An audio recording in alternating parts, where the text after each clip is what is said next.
Welcome to view point. ఈ రోజుల్లో fatty liver సమస్య వేగంగా పెరుగుతుంది. ఇక ఫ్యాటీ లివర్ డయాబెటీస్ ప్రమాదాన్ని పెంచుతుంది. ఇవి రెండు ఒకే సమయంలో రావడానికి ప్రధాన కారణం ఇన్సులిన్ రెసిస్టెన్స్ అని నిపుణులు తెలిపారు. జీవనశైలిలో మార్పులు, వ్యాయామానికి దూరంగా ఉండడం, తిండి అలవాట్లు కారణంగా యువత కూడా ఫ్యాటీ లివర్తో పాటు డయాబెటీస్ బారిన పడుతున్నారు. ఫ్యాటీ లివర్ డయాబెటీస్ ప్రమాదాన్ని ఎలా పెంచుతుంది, లక్షణాలు పాటించాల్సిన జాగ్రత్తల గురించి తెలుసుకుందాం. ఫ్యాటీ లివర్ డయాబెటీస్ మధ్య లింక్ ఏంటి? మన శరీరం ఇన్సులిన్ ను సరిగ్గా ఉపయోగించుకోలేనప్పుడు రక్తంలో షుగర్ లెవెల్స్ పెరుగుతాయి. అప్పుడు శరీరం ఆ అదనపు చక్కెరను కొవ్వుగా మార్చి కాలేయంలో నిల్వ చేస్తుంది. కాలేయంలో ఈ కొవ్వు పేరుకుపోవడాన్నే ఫ్యాటీ లివర్ సమస్య అంటారు. ఇది పెరిగే కొద్దీ శరీరంలో ఇన్సులిన్ రెసిస్టెన్స్ ఇంకా ఎక్కువ అవుతుంది. ఫ్యాటీ లివర్ అనేది భవిష్యత్తులో డయాబెటీస్ రావడానికి ఒక మొదటి హెచ్చరిక లాంటిది.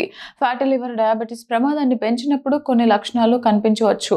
వాపు, కాలేయంలో కొవ్వు వల్ల కలిగే దీర్ఘకాలిక వాపు కాలేయం పనితీరును దెబ్బతీస్తుంది. దీనివల్ల శరీరం గ్లూకోజ్ కొవ్వును నియంత్రించడంలో విఫలమవుతుంది, అంటే సామర్థ్యాన్ని కోల్పోతుంది. అలసట, బలహీనత, ఎక్కువ శారీరక శ్రమ చేయకపోయినా అలసట, బలహీనత కనిపిస్తుంది. అంటే చిన్న చిన్న పనులకే అలసిపోవడం, నిద్రపోయినా బలహీనత ఉండడం వంటి లక్షణాలు కనిపిస్తాయి.